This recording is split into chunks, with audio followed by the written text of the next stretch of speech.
जय गुरुदेव। और दोस्तों, मेरे चैनल सिद्ध सावर मंत्र में आपका एक बार फिर से हार्दिक स्वागत है। और देखिए, आज मैं आपके सामने जो वीडियो के माध्यम से लेकर के आया हूँ वो एक कथा है। कथा क्या, एक कहानी है। और कहानी भी किसी और की नहीं, बहुत अच्छी कहानी है ये जो मैं आपको बताने जा रहा हूँ। तो मैं आपसे एक रिक्वेस्ट ज़रूर करूंगा कि वीडियो को पूरा देखना, स्किप मत करना बिल्कुल भी, या बीच में छोड़ना मत। हालांकि छोड़ने वाले छोड़ करके चले जाएंगे, उसकी कोई बात नहीं है, लेकिन जिनको थोड़ा आध्यात्मिक जगत से प्रेम है वो वीडियो को ज़रूर पूरा ही देखते हैं। और बहुत ही रोचक कथा है ये, और सच्चाई है, संपूर्ण रूप से सच्चाई है ये। देखिए, मैं कभी भी जो वीडियो बनाता हूँ या जिस किसी भी बात के बारे में आपको मैं बताता हूँ, कोई साधना भी दूंगा या वीडियो बनाऊंगा या कोई अनुभव बताऊंगा, तो वो कहीं ना कहीं मुझसे टच में होते हैं वो चीज़ें। अनुभव या तो मैं अपने दूंगा या फिर किसी अपने जो मेरे व्यूअर हैं या जो मुझसे टच में हैं उनके मैं आपको अनुभव बताऊंगा। ऐसे ही उठा करके हवाबाजी में नहीं करता हूँ। दूसरा, किसी भी कहानी को बताऊंगा तो कहीं ना कहीं उससे मेरा लगाव है या फिर वो कहानी मेरे टच में है। और दूसरा, कोई साधना बताऊंगा तो साधना में भी वही चीज़ है मेरी कि भाई कहीं ना कहीं मैं उसको नाप तोल करके देख लेता हूं, तब उसके बाद ही मैं उसको बताता हूं। ये मैं आपको सच्चाई के साथ बता रहा हूं, इसमें कोई झूठ नहीं है। हालांकि मुझे ये कहने की ज़रूरत भी नहीं है। अगर मैं झूठ ही बोलता तो मुझे ये बात कहने की ज़रूरत नहीं है चैनल पर। लेकिन फिर भी जो मैं ये आपको कथा बता रहा हूँ, ये उत्तराखंड में, पूरे उत्तराखंड में पूजे जाते हैं और ये सच्ची घटना है। और इस घटना का कहीं ना कहीं कोई ना कोई संबंध कैसा भी, अब आप समझदार हैं, आप समझ जाइए बस, ठीक है। ज़्यादा नहीं कहूँगा मैं, क्योंकि मैं उस चीज़ को ओपन नहीं कर सकता हूँ। अब रही मेरी बात, देखिए, गुरुदेव की मेरे ऊपर, मैं इस मानता हूं कि इतनी बड़ी उनकी मेरे ऊपर कृपा है कि वो चाहें तो कई कई जन्मों का दिखा देते हैं। तो गुरुदेव ने, अब मैं जो आपको कहानी सुनाऊंगा, इस कहानी में कुछ लोग ये भी कह सकते हैं कि ये सब झूठ है, ढकोसला है, ड्रामा है। क्यों? क्योंकि जब गुरुदेव ने मुझसे बताना शुरू किया तो फिर मैंने भी गुरुदेव को ये बात बोल दी कि मैंने कहा, गुरुदेव क्यों हवा में फेंक रहे हो तुम? मैंने कहा, क्यों मेरा पागल बना रहे हो हिंदी में? तो गुरुदेव कहने लगे, मान या मत मान तुम, बाकी जो सच है वो सच है। अब मैंने कहा, यार ये भी बात सही है। तो भाई, जब मैं ही ऐसा कह सकता हूँ तो आप तो मुझसे भी ज़्यादा नीचे में हो। तो फिर आप, कुछ लोग तो ऐसे हैं जो हवा में यही कहेंगे कि पेले जा रहे हैं बस, और कुछ लोग हैं जो समझदार हैं, तो खैर उनकी बात अलग है। खैर, मैं इस चीज़ को नहीं कहूँगा कि ये कहानी कैसे है, क्या नहीं है, क्या नहीं है, लेकिन मैं आपको ये कथा मैं आपको बताऊँगा। और हो सकता है कि इसकी 2 या 3 वीडियो भी हो सकती हैं, पार्ट भी हो सकते हैं इसके। अगर ज़्यादा लंबी वीडियो हुई तो मैं इसके पार्ट कर दूँगा कि एक पार्ट 1, पार्ट 2, पार्ट 3, इस तरीके से जो भी इसके पार्ट होंगे। लेकिन आप इसको ध्यान से सुनना, ये बहुत ही आपके लिए ज़रूरी भी है और बहुत रोचक भी है ये। देखिए, जो उत्तराखंड है वो हिमालय की श्रेणियों में लाखों देवी देवताओं का निवास स्थान है वहां पर। और उन सभी देवी देवताओं की अपनी एक परंपरागत बहुत सी कथाएं भी हैं, ठीक है। और देवभूमि कहा जाता है उत्तराखंड को। इसका इतिहास भी बहुत रोचक है, ठीक है। तो यहाँ पर एक ऐसे ही देवता हुए हैं जिनका नाम है गंगनाथ जी, जिनकी पूजा पूरे उत्तराखंड में की जाती है और बड़ी श्रद्धा से की जाती है। ये सुख, समृद्धि और न्याय के देवता हैं वहां पर, और बहुत पूरे उत्तराखंड में बहुत ज्यादा पूजा जाता है। और जो उत्तराखंड के मेरे व्यूअर होंगे वो सुन भी रहे होंगे, उनको पता होगा ये सब। और सुना क्यों रहा हूं मैं इस चीज को? क्योंकि मैंने तंत्र मंत्र का चैनल है, लेकिन एक मैं कथा इसके अंदर बीच में एक वीडियो दे रहा हूं। तो मैं इसको सुना क्यों रहा हूं? क्योंकि कहीं ना कहीं मुझे इससे लगाव समझिए, या फिर कोई ना कोई किसी ना किसी तरह का यहाँ पर इस एक तरीके से टच समझिए। अब ज्यादा उस बात को विस्तृत रूप में मैं नहीं बोल सकता हूं। तो देखिए, ये जो वास्तवता में है, जो गंगनाथ जी हैं, इनकी कथा जो ज्यादा पुराने समय की नहीं है। ये उस समय की बात है जब दिल्ली के शासक औरंगजेब थे। 1700 ईस्वी के आसपास की ये घटना है, ठीक है। तो उस समय क्या हुआ था, उस समय मुस्लिम धर्म का प्रभाव कुछ ज्यादा हो गया था और कुछ हिंदू अपने धर्म की रक्षा के लिए हिंदुस्तान के दूर दूर के प्रांतों में, छोटे छोटे राज्यों में जाकर के शरण ले रहे थे। उस समय उत्तराखंड का जो जिला है अल्मोड़ा, वो एक राज्य हुआ करता था उस टाइम पर, जिसका जो कार्य क्षेत्र था वो बहुत दूर तक फैला हुआ था। और उस समय अल्मोड़ा के राजा जो थे वो चंद वंश के राजा थे और चंद उनका नाम था, ठीक है। वो राज्य करते थे और उन्होंने बहुत से मंदिरों का निर्माण भी कराया। तो एक बार राजा जो चंद थे, उनके पुत्र की तबीयत बहुत खराब हो गई और वो हमेशा बिस्तर पर ही पड़े रहते थे। अब उसकी इस दशा को देख करके राजा चंद और उनकी जो पत्नी थी वो दोनों चिंता में रहते थे। तो उसी समय एक जोशी ब्राह्मण थे जो अल्मोड़ा पहुंचे। वो अपने धर्म की रक्षा के लिए अपनी जन्मभूमि से दूर अपनी पुत्री को लेकर के, जो उनकी पुत्री थी, पुत्री का नाम था भाना, उसको लेकर के अल्मोड़ा पहुंचे थे वो अपने धर्म की रक्षा के लिए। क्योंकि उस वक्त क्या हो रहा था कि औरंगजेब के शासन काल में ज्यादातर हिंदुओं को मुस्लिम बनाया जा रहा था और जो मुस्लिम हिंदू लड़कियां थी उनका विवाह मुस्लिम लड़कों के साथ कराया जा रहा था। तो इसलिए वो अपनी पुत्री को लेकर के अल्मोड़ा के जिले में, अल्मोड़ा में मतलब उस राज्य में चले गए। अब यहाँ पर एक प्रसंग आता है कि कुछ इतिहासकारों ने क्या किया है कि जो भाना है, जो जोशी जी की बेटी है, उसको उन्होंने पत्नी बता दिया है यहाँ पर, और ये गलत है। ये इस चीज को मैं दावे के साथ कह सकता हूं कि जोशी जी की ये बेटी थी भाना, ये पत्नी नहीं थी। जो भी इतिहासकारों ने इसमें दिया है, जिसने भी ये कहा है, वो बिल्कुल एकदम गलत कहा है। क्योंकि जो मैं उस चीज को सच बताऊंगा जो मेरे गुरुदेव मुझे बताएंगे, ठीक है, उस चीज को मैं सच मानता हूं। और मेरे गुरुदेव जो बताते हैं वो सच के सिवा झूठ तो बोलते, झूठ का तो खैर मतलब ही नहीं है। जो गुरुदेव ने बता दिया वो पत्थर की लकीर है, बिल्कुल एकदम सच। और जो मुझे गुरुदेव ने बताया वही मैं तुम्हें बता रहा हूं। ये पुत्री थी उनकी, ठीक है। तो मैं अब आगे आपको इसकी कथा में आपको आगे सुनाता हूं। तो जोशी जी को जो है आयुर्वेद का बहुत अच्छा ज्ञान था। जब जोशी जी ने राजा के पुत्र की बीमारी की खबर सुनी तो वो राजा के पास गए और पुत्र का उपचार करने को कहा उन्होंने। राजा ने अपने सभी जो भी वैद्य थे, औषधि का प्रयोग करके देख चुके थे वो, और कोई फायदा उनको नजर नहीं आ रहा था। तो जोशी जी की जो बात जोशी जी ने कही तो उन्हें थोड़ी आशा की किरण नजर आई और उन्होंने जो अपने पुत्र के उपचार की आज्ञा दे दी। अब जोशी जी ने 3 महीने तक उनके पुत्र का उपचार किया।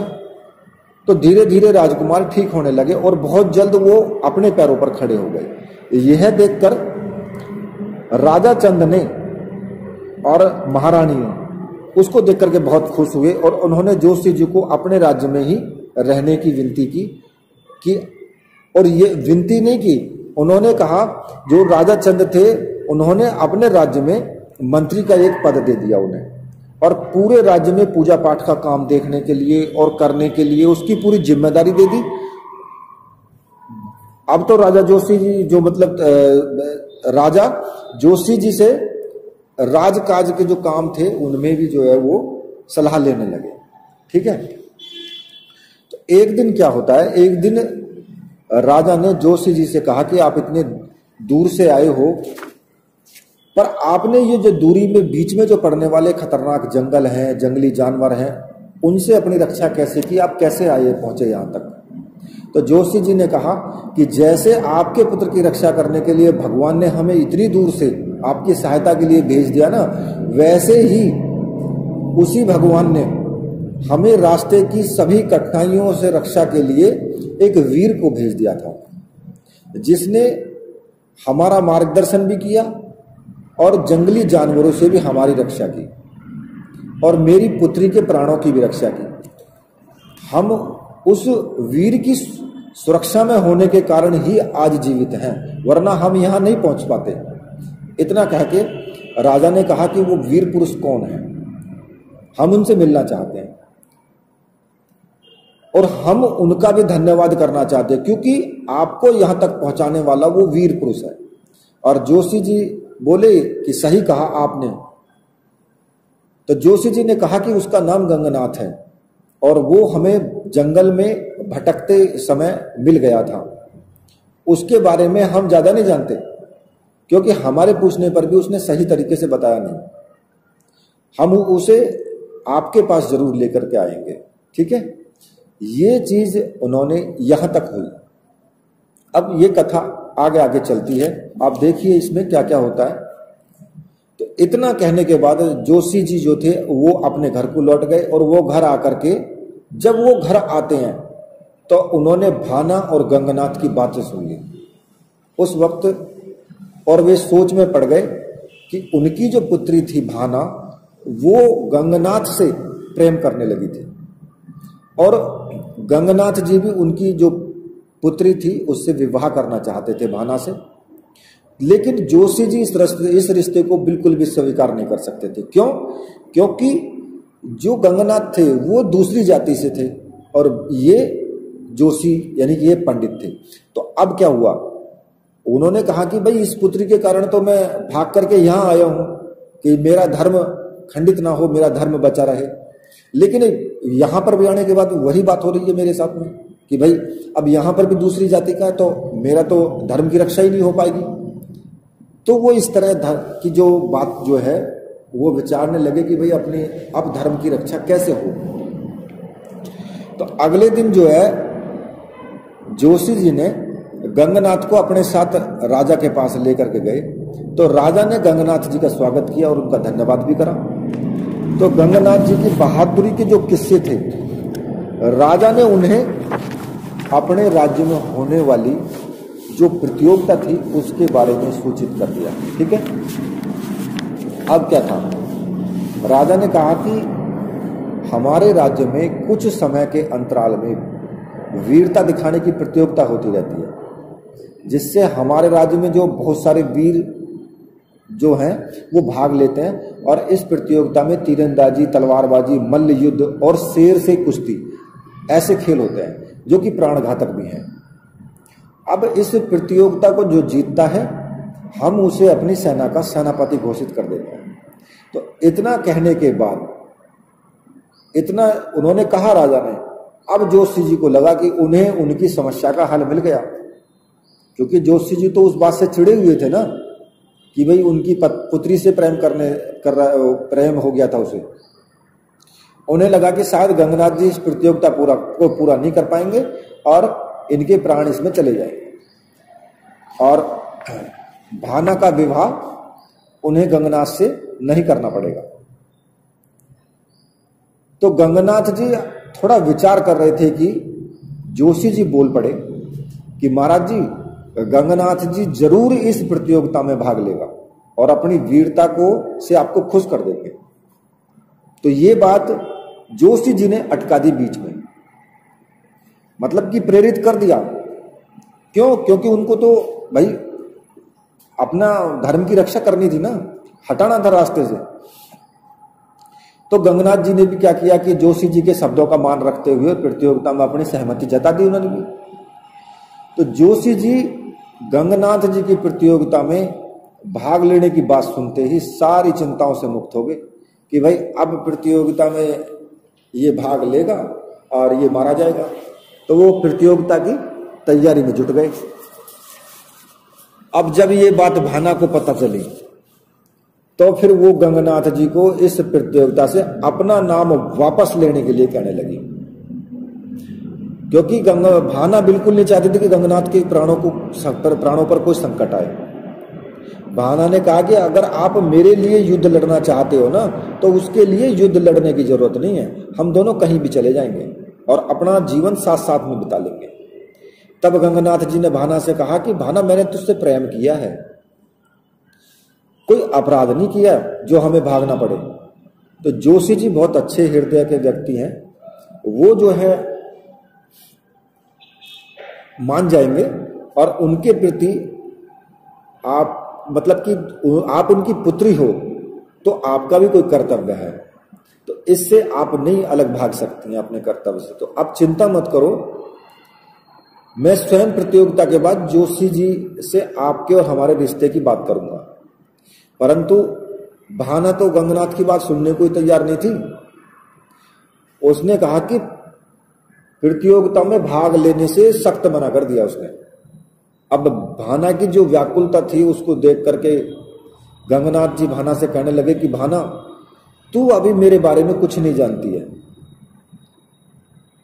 पर मुझे लगता है अब मुझे जो है अपने बारे में तुम्हें सब कुछ बता देना चाहिए, पर तुम ये बात किसी को बताना मत, ठीक है।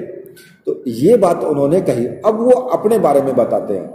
वो कहते हैं कि मेरा जन्म जो हुआ था वो नेपाल के एक राज्य परिवार में हुआ था और उस राज्य के राजा का रिश्ते में मैं भतीजा हूं, ठीक है, जो कि डोडीगढ़ यानी डोडीवाल जो थे, उस जगह का नाम डोडीवाल है जहां पर ये राजा थे, मतलब कि उस राजा के भतीजे थे ये, पर राजा के उसके कोई पुत्र नहीं था।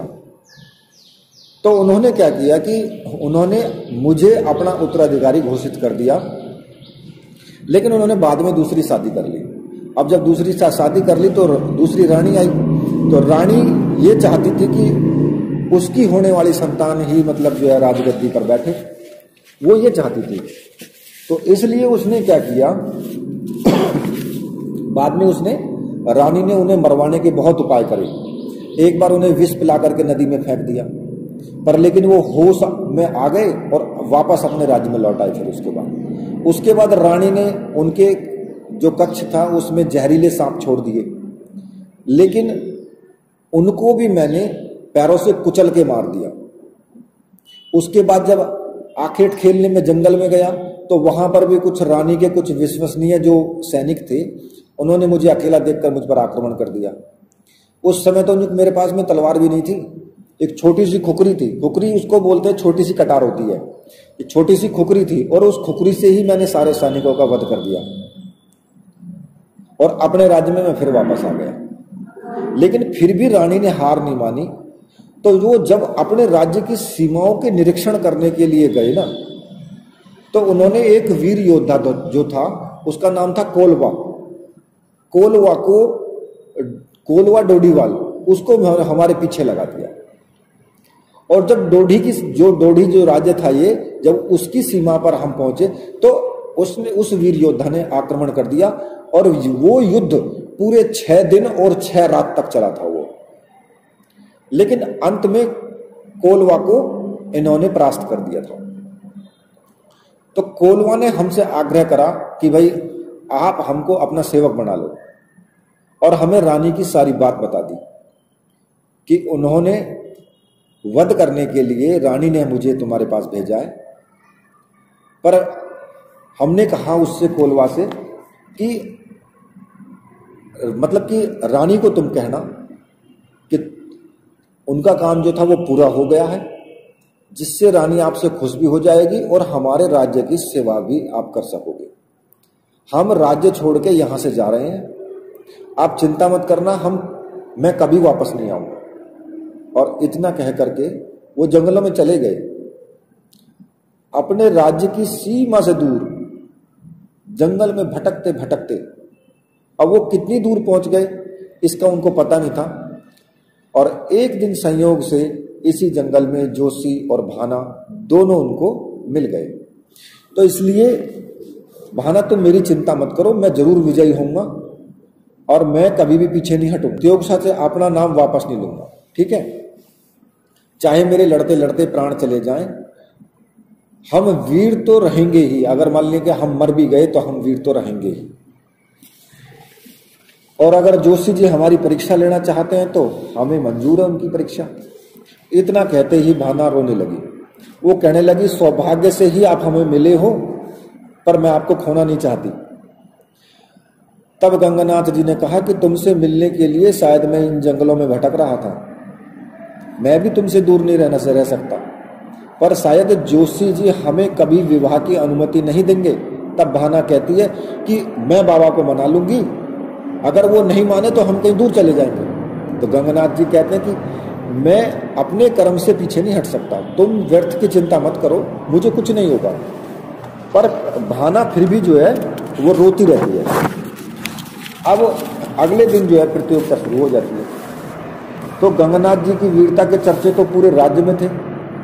राजा भी उनकी वीरता के किस्से जोशी जी से सुनकर के बहुत प्रभावित हुए थे। इसलिए राजा ने घोषणा की कि सभी वीरों के, जो सारे वीर हैं, उनकी प्रतियोगिता होने के बाद सबसे बड़ा जो वीर जो होगा, जो शक्तिशाली होगा, वो गंगानाथ से युद्ध करेगा। अब इस प्रतियोगिता को देखने के लिए जो राज्य में दूर दूर से लोग आए और भाना भी युद्ध देखने के लिए पहुंच गई और दर्शकों के बीच में जाकर के बैठ गई। अब राजा की आज्ञा होते ही प्रतियोगिता प्रारंभ हो चुकी। अब इस प्रतियोगिता में बहुत से वीरों ने भाग लिया, खूब वीरता से लड़े। सभी दर्शक जो उसको देख करके बहुत रोमांचित हो रहे थे। भाना घायल योद्धाओं को देख करके रो रही थी, क्योंकि औरत थी तो उसका तो दिल उसी तरह का था ना। उन्हें हो रही थी गंगानाथ जी की चिंता, सच बात तो ये थी। अब चारों ओर वीर योद्धाओं की जय जयकार हो रही, तो राज्य के जो सेनापति थे वो विजयी हुए थे उसमें। अब जो राज्य के सेनापति थे उन्होंने सारे वीरों को परास्त कर दिया। अब लास्ट में क्या हुआ, अब भाना और भी ज्यादा मतलब वो चिंतित हो गई और वो आंसू उसके बह रहे थे, वो रुक नहीं रहे थे। पर गंगानाथ जी क्या थे, गंगानाथ जी तो अपनी बारी आने का इंतजार कर रहे थे। पर जब सेनापति विजयी हुए ना, तो राजा ने जो है आज्ञा दे दी गंगानाथ जी से युद्ध करने की। जब गंगानाथ जी से युद्ध करने की आज्ञा दी थी, तो गंगानाथ जी जब युद्ध में आए तो चारों तरफ जय जयकार होने लगी उनकी, क्योंकि उनकी वीरता से सब परिचित होना चाहते थे कि भाई ये कैसे वीर हैं। इसके बाद तलवारबाजी का युद्ध प्रारंभ होगा दोनों में। अब दोनों की तलवार एक दूसरे पर प्रहार कर रही थी, पर लेकिन कोई भी पीछे हटने के लिए दोनों में से तैयार नहीं था। उसका कुछ परिणाम नहीं निकला। दोनों इतने वीरता में इतने कुशल थे। अब दोनों में से कोई भी गलती नहीं कर रहा था। तो तलवारबाजी के युद्ध को रोक के उन्होंने, राजा ने क्या किया कि तलवारबाजी का युद्ध को रोक दिया और मल्ल युद्ध शुरू करवा दिया कि भाई मल्ल युद्ध करो, इससे हल नहीं निकलेगा। अब दोनों में जो है वो कुश्ती करने लगे। फिर अब दोनों अपने दावों का प्रयोग करते रहे, लेकिन दोनों में से कोई भी हारने को तैयार नहीं था। लेकिन सेनापति थोड़ा थक गए थे, तो अब रात्रि हो गई। तो रात्रि में हो जाने के कारण जो है राजा ने फिर युद्ध को रोक दिया। बोले कि अब प्रतियोगिता जो है अगले दिन होगी। अब अगले दिन सूर्योदय के समय जो फिर प्रतियोगिता स्टार्ट हुई। अब उस प्रतियोगिता में जो सेनापति थे और गंगानाथ जी ने सभी प्रतियोगिता में अपने वीरता का बहुत प्रदर्शन किया। तो दोनों में से एक की जीत देखने के लिए सारे दर्शक तैयार बैठे थे कि भाई मतलब कि एक जीतता कोई भी नजर आ रहा हो। लेकिन भाना की तो व्याकुलता बढ़ रही थी ना, और वो चिंतित भी थी। अब क्या हुआ कि अब प्रतियोगिता अपने लास्ट चरण में पहुंच गई, जब कोई भी हल नहीं निकला। तो इन दोनों में से अब क्या हुआ कि दोनों वीरों को सामना जो है भूखे शेर से होना था। अब जब भूखे शेर से होना था तो बड़े से पिंजरे में एक शेर को लाया। शेर की गर्जना की शेर ने, चारों तरफ से एकदम सन्नाटा छागा। अब किसकी विजय होगी? तो उसमें क्या हुआ कि सबसे पहले सेनापति को मुकाबला करने के लिए राजा ने बोल दिया। तो सेनापति जी शेर के सामने कूद गए। अब सेनापति अनुभवी थे, लेकिन उन्होंने शेर से काफी ज्यादा मतलब युद्ध किया, लेकिन शेर ने उन्हें घायल कर दिया युद्ध में। और सेनापति से राजा ने कहा था कि हम अभी इस युद्ध को यहीं पर रोक दें, आप अगर कहो तो। लेकिन सेनापति ने मना कर दिया। शायद वो वीरता के साथ ही मरना चाहते थे, मतलब कि हार करके जीना नहीं चाहते थे। तो उन्होंने युद्ध रोकने के लिए मना कर दिया। और शेर ने क्या किया, फिर लास्ट में शेर ने उनको मार दिया। अब बात आती है गंगानाथ की। अब गंगानाथ जी ने जो है, राजा ने फिर गंगानाथ जी को आदेश दिया। तो इतना करते ही गंगानाथ जी ने शेर के सामने छलांग लगा दी अब सभी की सांसें थमकी चारों तरफ से कि अभी तो एक मरा है, अब दूसरे का भी नंबर आ गया। लेकिन शेर पहले से भी ज्यादा क्रोधित होकर के और वार पे वार करता रहा। अब गंगनाथ जी अपना बचाव भी कर रहे थे और शेर पर वार भी कर रहे थे, लेकिन वो शेर पूरी ताकत के साथ उनका वध करने के लिए पूर्ण रूप से आतुर था एकदम से। अब इससे सभी लोग भयभीत हो गए और भाना तो ये सब देख के इतनी बेचैन हो रही थी कि पता नहीं अब क्या होगा, अगले पल ही क्या होगा। तो गंगनाथ जी ने क्या किया, शेर का क्रोध जो था ना वो बढ़ने लगा, क्योंकि उस गंगनाथ जी ने उस पर जोर से प्रहार कर दिए। वो पूर्ण रूप से उसको खाना चाहता था गंगनाथ को। लेकिन अब क्या हुआ कि जब गंगनाथ जी ने अब शेर के ऊपर पूरी शक्ति के साथ जो है गंगनाथ जी ने छलांग लगा दी और मतलब कि सारी उंगलियां दांतों तले दबा ली। पूरे जो मतलब जनता थी, प्रजा ने दांतों तले उंगलियां दबा ली। तो गंगनाथ जी ने क्या किया कि शेर के दोनों पंजों को अपनी भुजाओं से पकड़ करके और उन्हें चिरे हुए अपने पैरों के नीचे दबा लिया और ताकत से मुकाबला किया। और शेर के जबड़े में हाथ दे करके और जबड़े को फाड़ दिया। मतलब कि इतनी ताकत थी कि शेर के जबड़े को फाड़ दिया था और शेर वहीं पर खत्म हो गया। अब तो उनकी जो है जय जयकार होने लगी, गंगनाथ के जो जयकारे गूंजने लगे।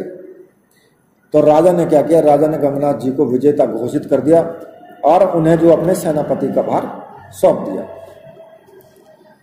अब राजन ने सेनापति का भार तो सौंप दिया, लेकिन अब बात तो वहां अटकती है कि वो तो भाना को चाहते थे, तो अब इसमें भी कोई हल नहीं निकला। तो जोशी जी अब और भी परेशान हो गए। तो राजा ने गंगनाथ जी को सेनापति वाले कक्ष में आराम करने को कहा और चले गए। इधर भाना जो थी वो गंगनाथ जी के विजय होने से बहुत खुश थी वो तो, परंतु जोशी जी उतने चिंतित थे क्योंकि उनकी योजना विफल हो गई थी, पर वो हार मानने वाले नहीं थे। तो घर जाकर के जोशी ने भाना को बुलाया और कहा कि देख बेटी, मैं तेरा पिता हूं और तेरा भलाई चाहूंगा और मैं ये चाहता हूं कि तू गंगनाथ को भूल जा। ये शब्द सुनकर के भाना रोने लगी और अपने पिता से विनती करने लगी कि वो उसकी बात नहीं मान सकती। पर जोशी जी मानने को तैयार नहीं थे। बहुत समझाने पर भी जोशी जी की बात मानने को भाना तैयार नहीं हुई। तब जोशी जी ने क्रोध में कहा कि गंगनाथ ब्राह्मण धर्म का नहीं है और तेरा विवाह किसी गैर ब्राह्मण से नहीं हो सकता। ये सुनकर के फिर भाना को गुस्सा आ गया और वो रोती हुई बोली कि बाबा, गंगनाथ जी का साथ तो भगवान ने मेरे साथ बहुत पहले लिख दिया था, इसे कोई नहीं बदल सकता। मैं गंगनाथ जी के बिना जीवित नहीं रह सकती। इतना कह करके रो करके वो अपने कमरे में चली गई। पर जोशी जी हार कहां मानने वाले थे। भाना भी गंगनाथ जी के बिना कुछ सोचने को तैयार ही नहीं थी। तो भाना ने सब खाना पीना सब बंद कर दिया।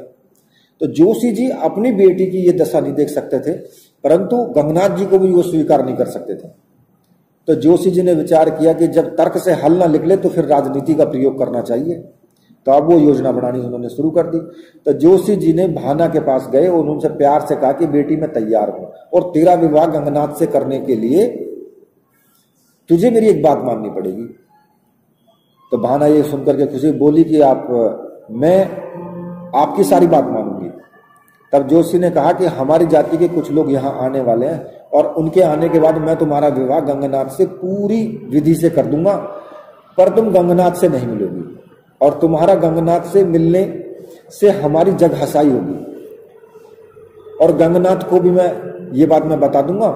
तो भाना जोशी जी की बात मान जाती है और जोशी जी ने तो कुछ और ही करने वाले थे। वो तो जोशी जी ने क्या किया, गांव के कुछ नौजवान ताकतवर लोगों को इकट्ठा कर लिया और उनसे कहा, तो राजा जी का एक गुप्त संदेश है कि गंगनाथ हमारे दुश्मन राज्य का एक जासूस है। आप देखो कहां पर बात जो पलटी है कि ये फैलाई कि गंगनाथ हमारे दुश्मन देश का एक जासूस है और वो हमारे यहाँ खुफिया जानकारी लेने आया है। पर राजा को ये पता था कि वो बहुत ताकतवर है, इसलिए उसने सामने जाने से युद्ध से मना कर दिया मतलब उसके सामने से कोई युद्ध नहीं कर सकता था, लेकिन गंगनाथ को सजा देने का उत्तरदायित्व सौंप दिया गया। अब राज्य में ये तो सभी जानते थे कि जोशी जी राजा के बहुत घनिष्ठ हैं और जोशी जी की बात पर जो राजा बहुत विश्वास करते हैं। जोशी जी ने उन्हें काम हो जाने पर और उनके परिवार से किसी एक को नौकरी में और धन का भी वादा कर दिया, जो लोग मतलब उस काम में शामिल रहते। अब सामने से तो कोई वार गंगनाथ जी का सामना कर नहीं सकता था ना, तो लेकिन उनसे अब क्या आता है कि जोशी जी ने एक सूचना भिजवाई गंगनाथ जी के पास में कि रात्रि को जो तुम बाहर वाले कुएं, जो मतलब जो बाहर कुआं था एक, उस पर बुलाया कि बेटी के रिश्ते के बारे में कुछ बात करनी है, इसलिए हो सके तो तुम अकेले ही आना। अब गंगनाथ जी तो संदेश सुनकर के खुश हो गए कि भाई हाँ, शादी के लिए बुलवाया, और वो उस स्थान पर अकेले ही पहुंच गए। पर जोशी जी वहां पहले से ही मौजूद थे। जोशी जी जो थे कुएं की दीवार पर बैठा देखा था गंगनाथ जी ने, तो कुएं की दीवार पर वो बैठे हुए थे मड़ पर। तो गंगनाथ जी उसके पास गए और बोले कि बोलिए आपने क्या कहने को मुझे यहाँ बुलवाया। तो जोशी जी कहते हैं कि मेरी बेटी की इच्छा को देखते हुए मैं उसका विवाह तुमसे करने को तैयार हूं, तुम्हें कुछ कहना हो तो कह सकते हो। इतना सुन करके गंगनाथ जी खुश हो गए और जैसे कि उन्हें बिन मांगे कोई मुराद मिल गई हो। तो गंगनाथ जी खुशी में जोशी जी के चरणों में गिर करके कहते हैं कि मुझे कुछ नहीं चाहिए, आपने बिना कुछ कहे ही मुझे सब कुछ दे दिया, मैं भाना के हाथ के लिए जीवन भर आपका ऋणी रहूंगा। इतना कह करके गंगनाथ जी जैसे उठने लगे, पर जोशी जी ने गंगनाथ जी के सिर को अपने हाथ रख दिया और उनको उठने नहीं दिया। तो गंगनाथ जी इससे पहले कुछ नहीं समझ पाते, तो वो वैसे ही वहीं पर रुक गए, ऐसे ही मतलब झुके रहे। तो इतने में जोशी जी ने अपने द्वारा जो भी लोग बुला करके लाए थे जिनको, उनसे इशारा किया, गंगनाथ जी पर वार करने को कहा। तो उनमें से एक व्यक्ति ने आगे बढ़ के और कुल्हाड़ी से गंगनाथ जी की गर्दन पर वार किया था।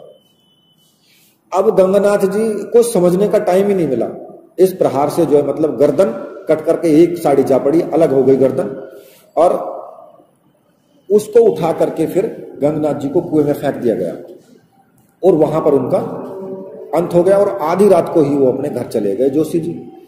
अब जोशी जी घर के अंदर जाते हैं तो देखते हैं कि भाना ने अपने सारे बाल खोल रखे हैं और कमरे में गोल गोल चक्कर घुमा रही है वो। और ये देख करके जोशी जी ने कहा कि ये तू क्या कर रही है, तो अभी तक सोई नहीं। तो जोशी जी आपकी आवाज सुनकर के भाना रुक जाती है, तो जोशी जी को घूर के देखती है और भारी आवाज में कहती है कि मार आए तुम मुझे वहां। भाना का ये रूप देख करके जोशी जी जो पहली बार देखा वो घबरा करके कहते कि बेटी तू ये क्या कर रही है। भाना इतना कहते ही घर से बाहर भाग जाती है, मतलब, और उसके पीछे जोशी जी चिल्लाते हुए भागते हैं कि रुक जा बेटी, ये क्या कर रही है तू। जोशी जी की आवाज सुन के और भी गांव के लोग पीछे पीछे भागते हैं। तो भाना उस कुएं के पास जाकर के रुक जाती है कि जोशी जी कहते हैं कि ये तू क्या करने जा रही है। तब भाना कहती है कि तूने मुझे इस मारकर भाना से अलग किया है, मतलब कि गंगनाथ जी भाना के शरीर पर आ गए थे और भाना को लेकर के वहीं कुएं पर पहुंच गए वो प्रेत रूप में ही। और भाना कहा कि तू मुझे मार करके इसमें चला गया, लेकिन मैं भाना को साथ लेकर के जा रहा हूं। और इतना कह करके भाना ने जो है कुएं में छलांग लगा दिया, जिसे लोग देख करके जोशी जी वहीं बेहोश हो जाते हैं और पागलों की तरह वो व्यवहार करने लगते हैं। अब पूरे राज्य में खबर फैल जाती है, चारों ओर भय अवस्था फैलने लगती है। तो लोग घरों में से निकलने भयभीत हो जाते हैं, घर से निकल भी नहीं पाते। गंगनाथ जी ने पूरे राज्य की जो समृद्धि थी ना, उसको हिला के रख दिया था। राजा जो थे, जो वहां के राजा थे, वो भी अपने राज्य के लिए बहुत चिंतित हो गए थे। पूरी जो समृद्धि थी सब खत्म कर दी थी गंगनाथ ने। तो अब उस वक्त में क्या हुआ कि कुछ जोशी परिवार के और लोग वहां पहुंचे। तब राजा ने उन्हें सारी बात समझाई, कोई उपाय करने को कहा। तब उन सब ने निश्चय किया कि धोखे से हुई मृत्यु के कारण गंगनाथ की आत्मा को शांति नहीं मिली है और वो हमें उनके प्रकोप से उनके प्रकोप को कम करने के लिए पूजा अर्चना करनी चाहिए, उनका मंदिर बनवाना चाहिए और उनको भगवान घोषित कर देना चाहिए। तब राजा ने जोशी सदस्यों की मदद से इस बात पर तुरंत अमल करा और वीर गंगानाथ की पूजा करने लगे। अब गंगानाथ जी को न्याय का देवता कहा जाता है और वो सुख समृद्धि प्रदान करते हैं। जब वो मृत्यु के बाद भाना के शरीर में आते हैं तो उस रूप को वो भण भामणी के नाम से पुकारा जाता है। और ये भी कहते हैं कि मृत्यु के बाद सबसे पहले स्त्री के रूप में आने की वजह से वो अधिकतर स्त्री के शरीर में ही आते हैं, क्योंकि सबसे पहले वो मरने के बाद सबसे पहले भाना के शरीर में आए थे, तो भाना जो थी वो स्त्री ही थी। तो देखिए पूरे उत्तराखंड में इनकी पूजा होती है और बहुत ज्यादा लोग इनको मानते हैं। जो उत्तराखंड के निवासी हैं वो सब जानते ही होंगे इस चीज को। सच्चाई ये है कि ये असली कथा है इनकी, क्योंकि मैंने भी बहुत जगह देखा था। अब मैं क्यों कहता हूं दावे के साथ में कि ये असली कथा है, मुझे पता है सब। मैं अपने गुरुदेव के श्री चरणों में सब कुछ देख चुका हूं, मुझे पता है सब, तो मैं इसलिए बोल रहा हूं।